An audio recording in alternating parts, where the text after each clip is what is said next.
آمین والصلاة والسلام على سید الانبیاء والمرسلین والعاقبۃ للمتقین اما بعد فاعوذ باللہ من الشیطان الرجیم بسم اللہ الرحمن الرحیم اللہ لا الہ الا ہو لیجمعنکم الی یوم القیامۃ لا ریب فیہ ومن اصدق من اللہ حدیثا صدق اللہ مولانا العظیم ان اللہ وملائکتہ یصلون علی النبی یا ایھا الذین آمنوا صلوا علیہ وسلموا تسلیما اللہم صل علی سیدنا و مولانا محمد وعلی آل سیدنا و مولانا محمد مبارک وسلم صلی علیہ صلاۃ والسلام علیک یا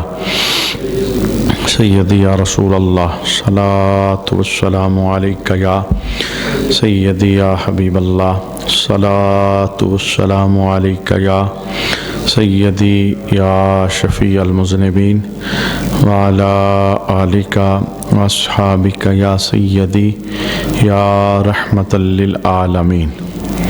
اللہ ہی ہے جس کے سوا کوئی عبادت کے لائق نہیں، اور وہ ضرور تمہیں قیامت کے دن اکٹھا کرے گا جس میں کوئی شک نہیں، اور اللہ سے زیادہ کس کی بات سچی۔ صدق اللہ مولانا العظیم۔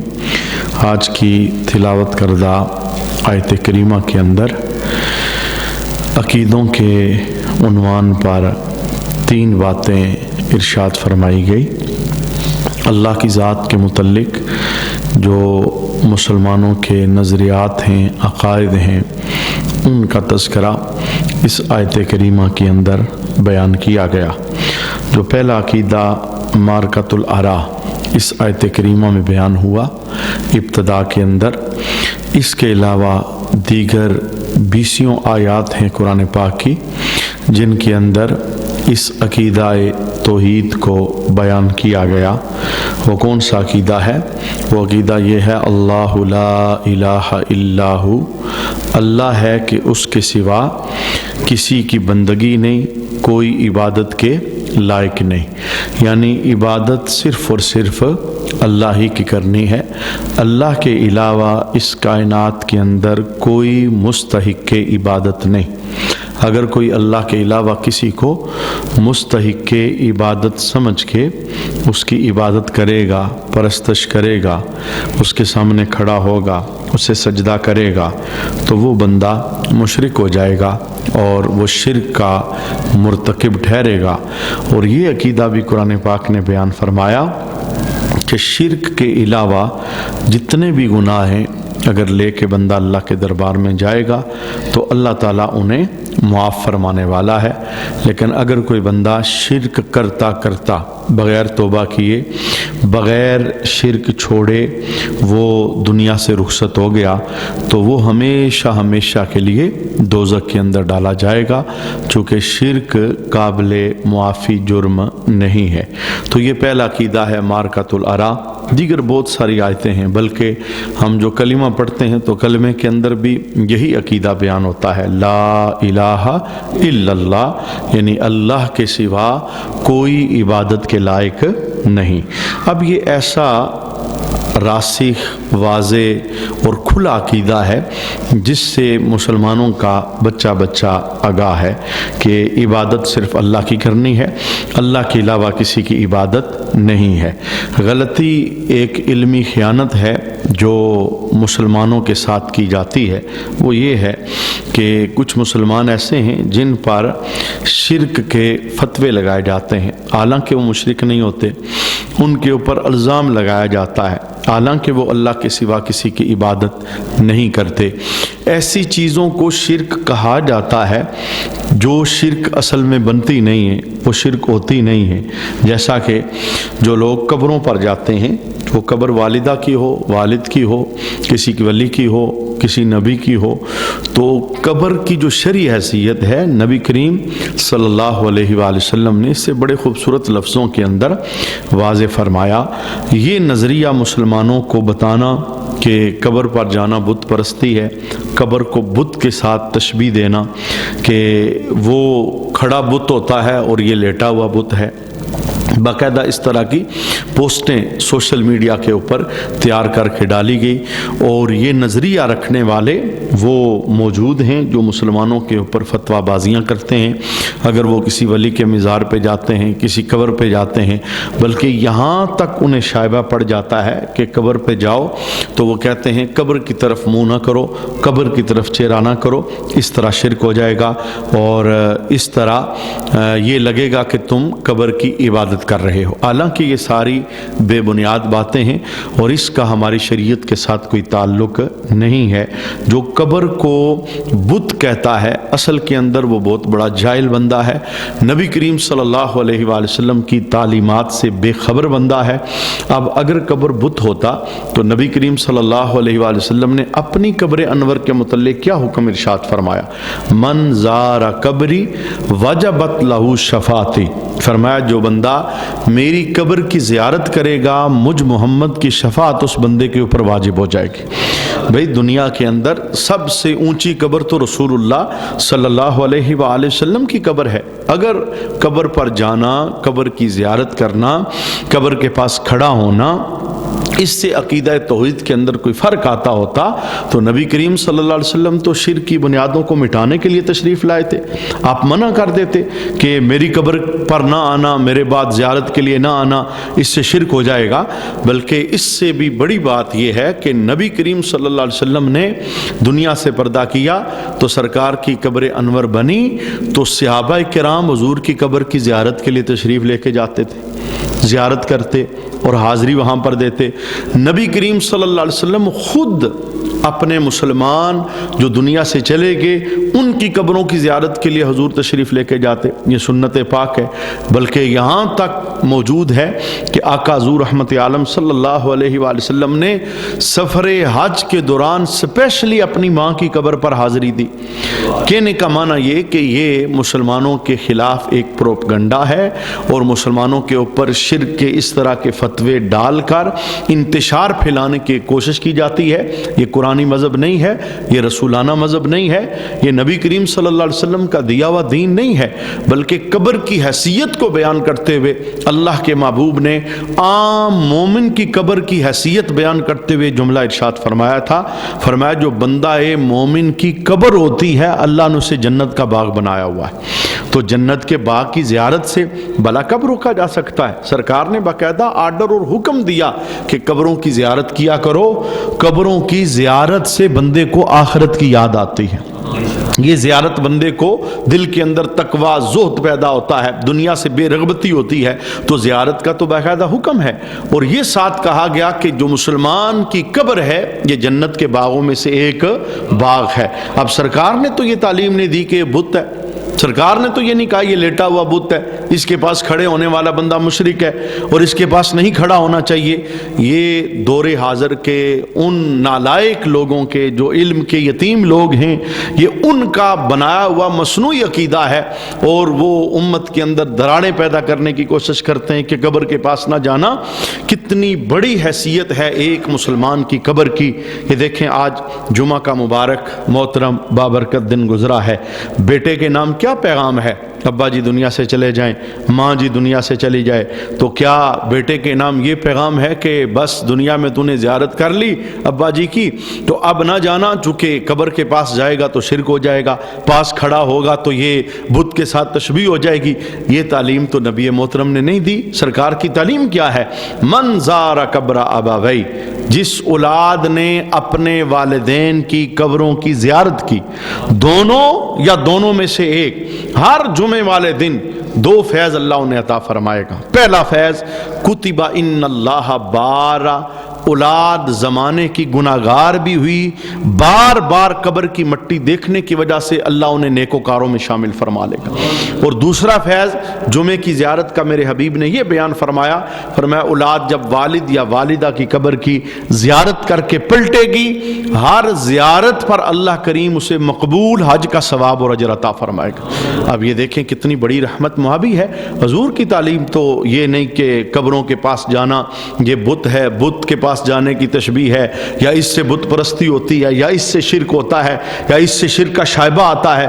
یہاں تک اللہ کے حبیب کی حدیث موجود ہے کہ ایک طرف مسلمان کی قبر ہے، اگر قبر کی کوئی ویلیو نہ ہوتی، کوئی حیثیت نہ ہوتی تو سرکار یہ جملہ کبھی نہ بولتے۔ فرمایا ایک طرف مسلمان کی قبر ہے، دوسری طرف آگ کے انگارے جل رہے ہیں اور تمہارے پاس گزرنے کے لیے کوئی اور راستہ نہیں، تیسرا آپشن نہیں، یا آگ کے انگاروں پہ پاؤں آئے گا یا مسلمان کی قبر پر پاؤں آئے گا۔ اگر قبر کی کوئی اہمیت، ویلیو، عظمت نہ ہوتی تو نبی کریم صلی اللہ علیہ وسلم امت کے ساتھ بڑے مہربان ہے، تو سرکار فرماتے مجبوری بن گئی ہے آگ پہ پاؤں نہ رکھنا، قبر پہ پاؤں رکھ کے گزر جانا۔ سرکار نے فرمایا نہیں نہیں نہیں، میں قبر کی ویلیو، اہمیت، عظمت تمہیں بتا رہا ہوں۔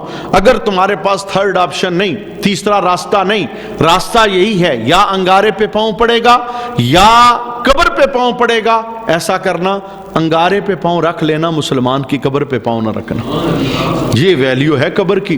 اور جب سرکار قبرستان تشریف لے گئے ایک جنازے کے اندر، تو ایک انصاری صحابی کا جنازہ تھا، تو نبی کریم صلی اللہ علیہ وسلم نے ایک بندے کو دیکھا کہ قبر کے ساتھ اس نے کونی کی ٹیک لگائی تھی۔ یہ دیکھیں بہت سی چیزوں کے اندر جو جدت ہے، اس جدت نے خرابی پیدا کی ہے۔ ان میں سے ایک چیز یہ ہے، مسلمان قبرستان کے اندر جاتے ہیں جنازے کے موقع پر، اور ویسے اگر جاتے ہیں تو وہ لحاظ نہیں رکھتے کہ کہاں ان کا پاؤں پڑ رہا ہے۔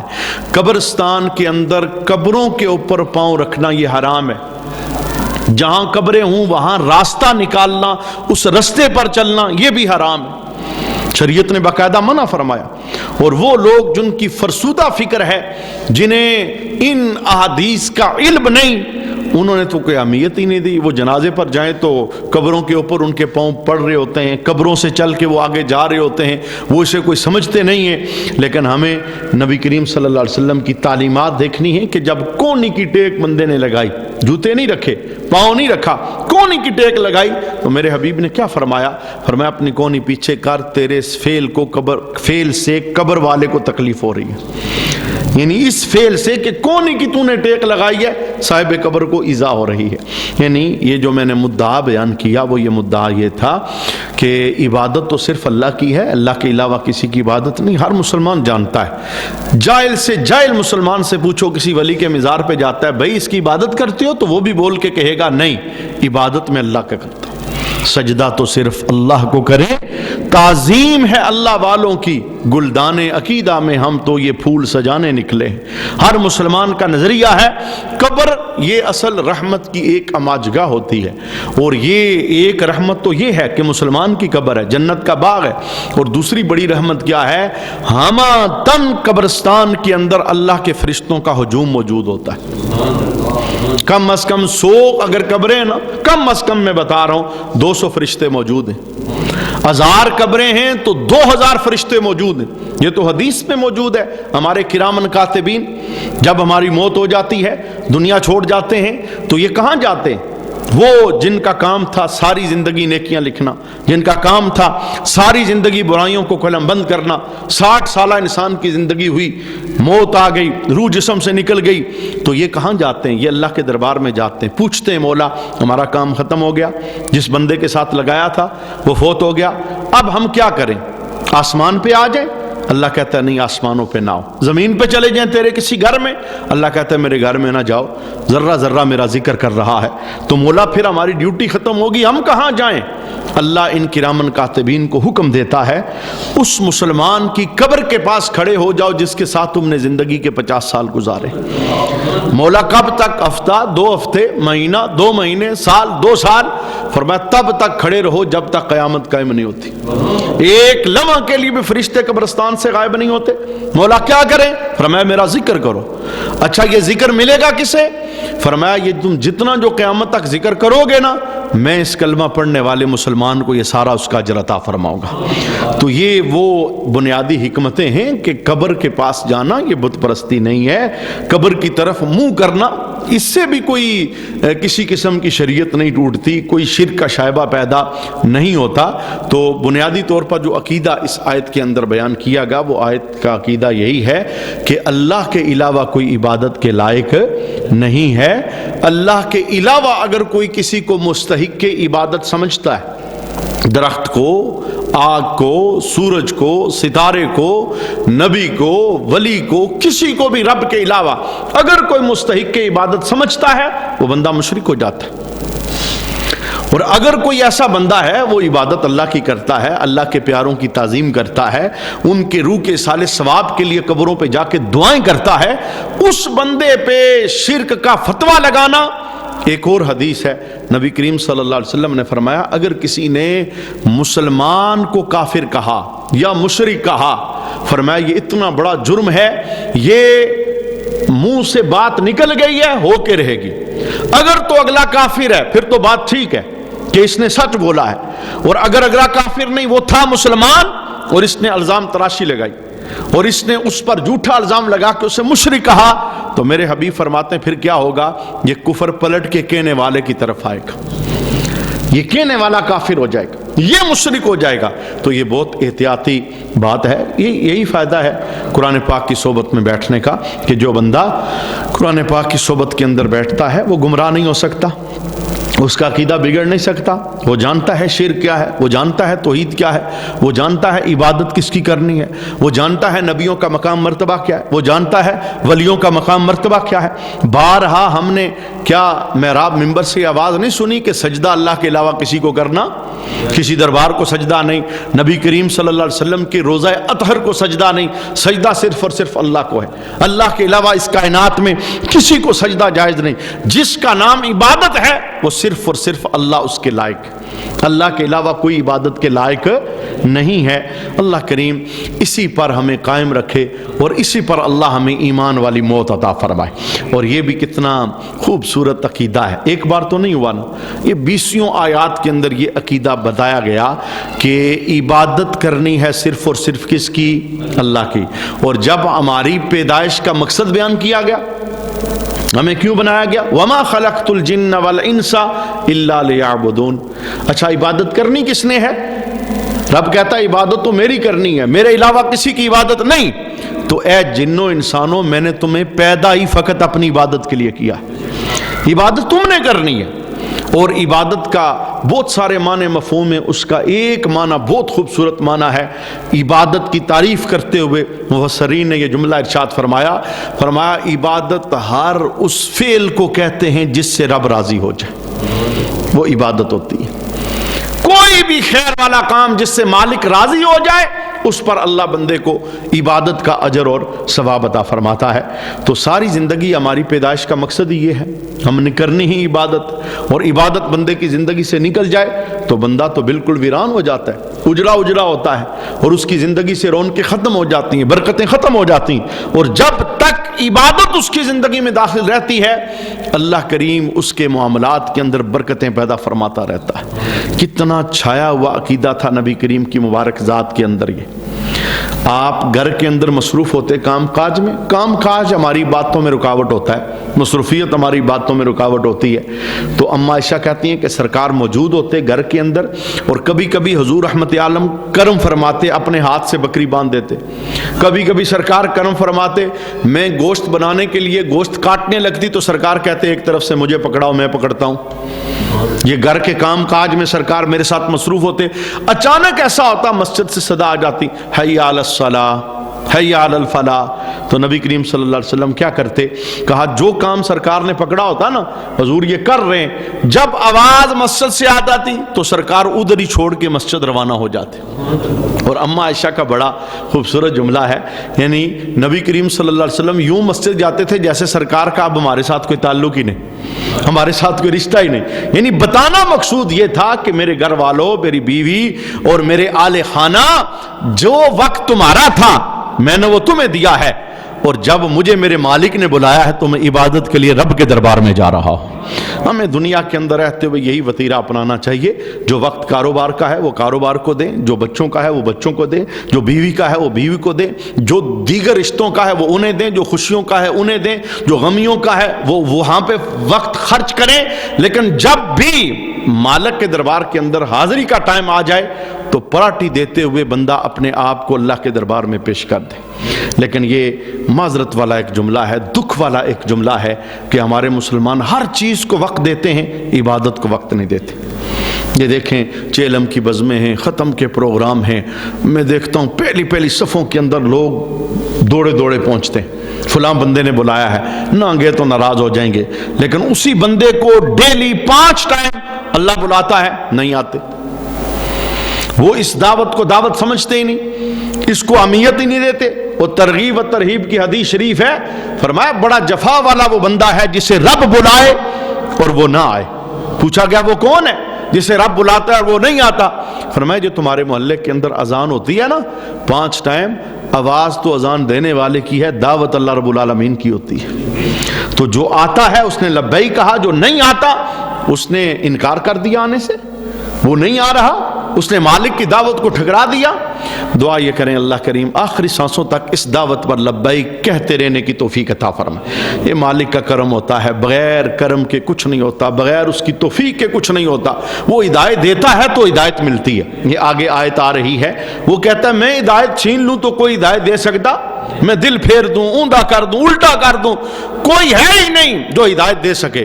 تو یہ دعائیں کرتے رہنا چاہیے کہ مولا، ہم نے دیکھا ہے مسجد کی صفوں کے اندر 5 ٹائم نماز پڑھنے والے بھاگ گئے، نہیں آئے واپس پلٹ کے، پکے نمازی بے نمازی ہو گئے، رسولانہ راہوں پر چلنے والے باغی ہو گئے، اللہ اللہ کرنے والے شیطان کے قیدی بن گئے۔ مانا کیا؟ اپنا کوئی کمال نہیں، جسے رب پسند کرتا ہے اپنے در پر جھکنے کی توفیق عطا فرماتا ہے۔ اور یہ دعائیں التجائیں اللہ کے دربار کے اندر لگانی ہی چاہیے کہ مولا ہمیں ناپسند نہ کرنا، اپنے دربار سے پیچھے نہ کرنا، تو بلاتے رہنا، توفیق دیتے رہنا۔ ہم جو بھی کرتے ہیں اپنی توفیق سے کب ہے؟ بڑا خوبصورت جملہ ہے شیخ سعدی شرازی رحمۃ اللہ تعالیٰ علیہ کا، مسجد سے نماز پڑھ کے نکلے نا، غربت کا دور تھا اور پاؤں میں جوتے نہیں، تو دل میں اچانک ایک خیال آ گیا، مولا میں نمازی ہوں 5 ٹائم کا اور پاؤں میں جوتا نہیں ہے۔ تو جیسے ہی خیال آیا نا، سامنے بندے پہ نظر پڑی جس کے دونوں پاؤں نہیں تھے، بیٹھا ہوا تھا نا، تو فوراً اشک جاری ہو گئے اور سجدے میں گر گئے، کہنے لگے مولا میں بھول گیا تھا، شکر ہے تیرا جوتے نہیں ہیں پاؤں تو ہیں نا، یہ توفیق، یہ تو جو نمازوں کی توفیق تو دے رہا ہے، یہ میرا اپنا کمال نہیں ہے، یہ سارا تیرا کمال ہے۔ یہ اللہ رب العالمین ہی کی عطا ہوتی ہے جو بندے کے نام ہوتی ہے۔ اور ان لوگوں کے لیے جو عبادت کے لیے وقت نکالتے ہیں، اللہ کی عبادت کرتے ہیں، بڑا رحمت معاب آقا حضور نے یہ کلام ارشاد فرمایا۔ یہ بڑا سکون والا کام ہے، اور اگر بندہ اسے یاد رکھے نا، اور میں کہتا ہوں ہفتے بعد، 2 ہفتے بعد، مہینے بعد، 1.5 مہینے بعد یہ بات ذہن میں لانی چاہیے، سستی نہیں آتی، سستی نہیں آتی۔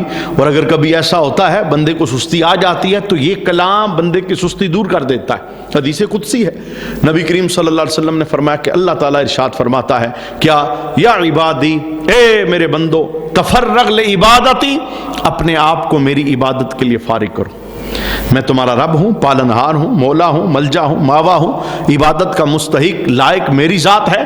فرمایا فارغ کرو جو وقت ہے۔ دیکھیں نا مالک کی کتنی کرم نوازی ہے، 24 گھنٹے میں سے اس نے خالی 5 مرتبہ تھوڑی تھوڑی دیر بلایا ہے۔ یہ تو نہیں کہا نا پورا دن ہی سجدہ کرو، یہ بھی نہیں کہا پورے باقی اپنے کام کرو، تھوڑی دیر کے لیے میرے پاس آؤ، دنیا کی جتنی غلاستیں ہیں میں سارے گند اتار دوں گا، رحمتیں دے دوں۔ تفرغ لعبادتی، میری عبادت کے لیے فارغ کرو۔ اچھا اب 2 جیتیں بیان ہوئی، فرمایا میرے بندو اگر تم اپنے آپ کو میری عبادت کے لیے فارغ کرو گے 2 جزائیں تمہیں دوں گا۔ سب سے پہلی جزا فرمایا تمہارے دل کو سکون سے بھر دوں گا، اور دوسری جزا رحمت معاب جزا ہے۔ اللہ ارشاد فرماتا ہے اگر تم میری عبادت کے لیے اپنے آپ کو فارغ کرو گے میں تمہاری ضرورتوں کا کفیل بن جاؤں گا، میں تمہاری ضرورتیں پوری کروں گا، تکمیل لگاؤں گا۔ اور جو حدیث کا دوسرا جملہ ہے، اللہ فرماتا ہے اگر تم نے ایسا نہ کیا، میں نے بلایا تم نہ آئے، میری عبادت سے غافل ہو گئے، مجھے چھوڑ دیا، بغاوت کا رستہ استعمال کر لیا، شیطان کے پیچھے چلے، میری یاد تم نے بلا دی، ان لوگوں کی طرح ہو گئے جن کا قرآن نے ذکر کیا وَلَا تَكُونُوا كَالَّذِينَ نَسُوا اللَّهَ فَأَنسَاهُمْ أَنفُسَهُمْ، ان کی طرح نہ ہونا جو رب کو بلا بیٹھے ہیں، پھر اللہ بھی انہیں بھول جاتا ہے، اللہ بھی انہیں چھوڑ دیتا ہے۔ اور فرمایا جس نے میری عبادت سے منہ موڑا، میں نے بلایا نہیں آیا، فارغ نہیں کیا اپنے آپ کو، اللہ کہتا ہے میں 2 سزائیں دوں گا، اور بڑی سزائیں ہیں۔ پہلی سزا میرے محبوب کریم علیہ السلام ارشاد فرماتے ہیں، اللہ کہتا ہے تمہارے دل سے سکون نکال دوں گا، بہت بڑی سزا ہے۔ اپنا گھر بندے کو کھاتا ہے، اپنا کاروبار بندے کو ٹینشن دیتا ہے، مال و دولت کے ڈھیر بندے کو اندر سے پریشان کر دیتا ہے، دکھی بندہ، بیمار بندہ، بے سکون بندہ، چونکہ سکون اللہ نکال لینا تو کوئی ڈال سکتا نہ، کوئی گولی، نہ کوئی لوری، نہ کوئی میڈیا، نہ کوئی دنیا کا شغل ہے جو بندے کو پرسکون کرے، کیونکہ سکون خدائی عطا کا نام ہے، یہ اسے ملتا ہے جسے رب عطا فرماتا ہے۔ فرمایا جس نے میری عبادت، میری یاد، میرے در سے منہ موڑا، پہلی سزا دل سے سکون نکالوں گا، اور دوسری سزا فرمایا تمہارا ہاتھ مصروف کر دوں گا، تمہاری ضرورتیں پوری نہیں ہونے دوں گا۔ دوڑ لگاؤ بھائی، صبح سے شام، اگلی شام سے اگلی صبح، زندگی پوری دوڑوں میں گزرے گی، ایک کام کر کے فارغ ہو جاؤ گے، دوسرا سامنے کھڑا کریں گے، دوسرا کرو گے تیسرا کھڑا کریں، تیسرا کرو گے چوتھا کھڑا کریں گے، اسی طرح بھاگ دوڑ میں حضرت اسرائیل امانت لینے آ جائیں گے، کام ابھی بھی ادھورے ہوں گے۔ فرمایا یہ سزا ہے میری طرف سے، میرا در چھوڑو گے، میری عبادت چھوڑو گے، سکون بھی نکالوں گا، مصروف اتنا کر دوں گا کہ تمہاری ضرورتیں پوری نہیں ہونے دوں گا۔ اور اگر اللہ ضرورت پوری نہ ہونے دے تو ضرورت پوری ہو سکتی، یہ اللہ رب العالمین کی خاص عطا ہے۔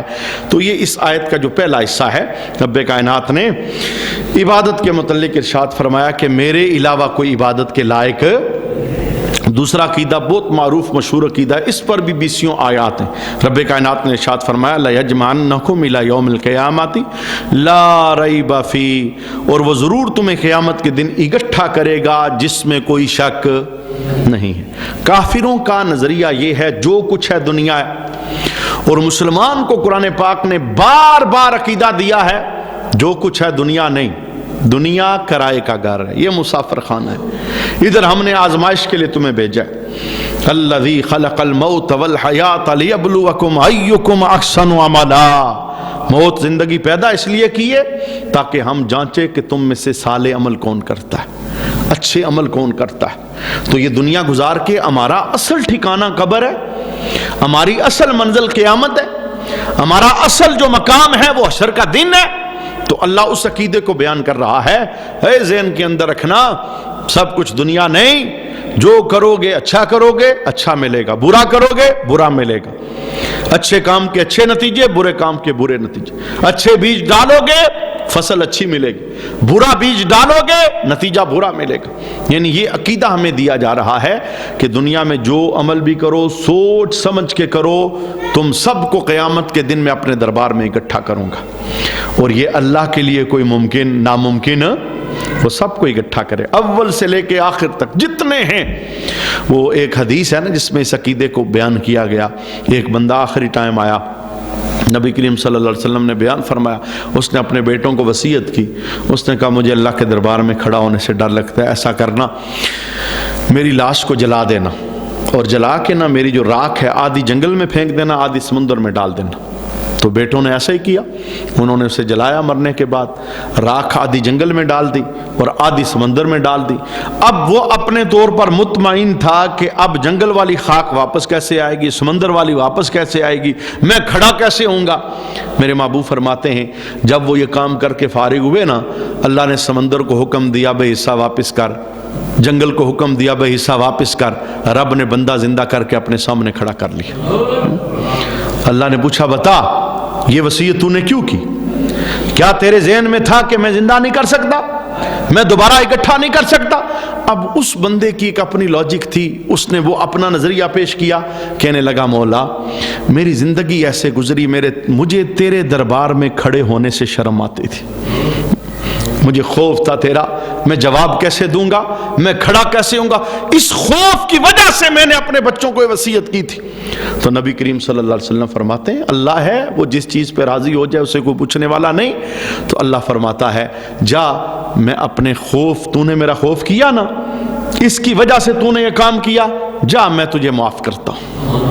مانا کیا، عقیدہ تو واضح ہو گیا کہ خاک کدھر کدھر گئی تو اللہ نے اسے دوبارہ، تو یہ ہڈیاں مٹی بن جائیں، جنگل میں بندہ چلا جائے، شیر کے منہ میں بندہ چلا جائے، ایکسیڈنٹ ہو جائے، جہاز کریش ہو جائے، کچھ بھی نہ انسان کے پاس ہو، قبر میں کچھ بھی نہ ہو، لیکن اللہ کے لیے دوبارہ کھڑا کرنا مشکل، یہ نظریہ ہے قرآن پاک۔ 20 آیات اس پر، چونکہ کافر اس کے منکر تھے نا، وہ نا قبرستان سے ہڈیاں پرانی اٹھا کے لے آتے اور ہڈی توڑ کے نا سرکار کے سامنے آ کے کہتے کہ ان ہڈیوں کو اللہ زندہ کرے گا۔ چونکہ وہ منکر تھے تو قرآن پاک میں رب نے اپنی شان بیان فرمائی، کہا ہمارے لیے یہ کوئی مشکل کام نہیں ہے، ہم سب کو کھڑا کریں گے، اور وہ دن آنے والا ہے اور ایک اللہ کے دربار کے اندر کھڑا ہوگا۔ وَمَنْ أَصْدَقُ مِنَ اللَّهِ حَدِيثًا، اور اللہ سے زیادہ کس کی بات سچی ہے۔ اچھا، یہ جو آخری تیسرا حصہ ہے اس آیت کے اندر بیان ہوا، یہ مارکۃ الآراء ایک عقیدہ ہے کہ اللہ کی ذات کے لیے جھوٹ یہ ممکن نہیں۔ اس کی وجہ کیا ہے؟ جھوٹ عیب ہے اور اللہ جملہ عیبوں سے پاک ہے، کوئی بھی عیب اللہ کی ذات کے لیے ممکن۔ یہ جملہ بیان کیا گیا آیت میں کہ رب سے بڑھ کر سچا کون ہے، یعنی وہ سچی ذات ہے، جھوٹ کی وہاں رسائی نہ، اس کی کوئی خبر جھوٹی ہے، نہ اس کا کوئی اتارا ہوا کلام جھوٹا ہے، نہ اس کا کوئی دیا ہوا بیان جھوٹا ہے، یعنی وہ جو کہتا ہے سچ کہتا ہے۔ اور یہی تو وجہ ہے، دوسرے مقام پر کیا کہا، فَلَن يُخْلِفَ اللَّهُ وَعْدَهُ، تو اللہ ہرگز اپنے وعدے کے خلاف نہیں کرتا، اس کے سچے وعدے سارے۔ اور میں اس پر یہ ایک جملہ بولنا چاہتا ہوں، تقریباً 70 سے زائد مرتبہ اللہ نے قرآن پاک کے اندر ایک وعدہ دیا ہے۔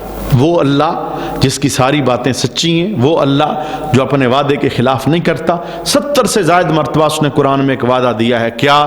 کہ میں معاف کرنے والا ہوں، میں رحمان ہوں، میں رحیم، میں معاف کرنے والا ہوں۔ تو اللہ اپنے وعدے کے خلاف نہیں کرتا، بس معافی مانگنے کا چج جانا چاہیے۔ بندہ معافی مانگنے کے لیے دامن پھیلائے، اس نے وعدہ دیا ہے کہ میں معاف کرنے والا ہوں، رحمان میری صفت ہے، رحیم میری صفت ہے، میں راضی ہوتا ہوں کہ بندہ مجھ سے معافی مانگے۔ تو یہ معافی مانگتے رہنا اللہ کے دربار میں، آواز لگاتے رہنا، جھولی پھیلاتے رہنا، اللہ اس سے خوش ہوتا ہے اور اللہ اپنے وعدے کے خلاف نہیں کرتا۔ ہم اللہ کے دربار میں دعا کرتے ہیں اللہ تعالیٰ ان 3 عقیدوں کو زندگی میں راسخ رکھنے کی توفیق عطا فرمائے، اور اپنی ذات کی جو عبادت ہے اللہ زندگی بھر اس کی ہمیں توفیق عطا فرمائے۔ وما علینا الا البلاغ المبین۔ اللہ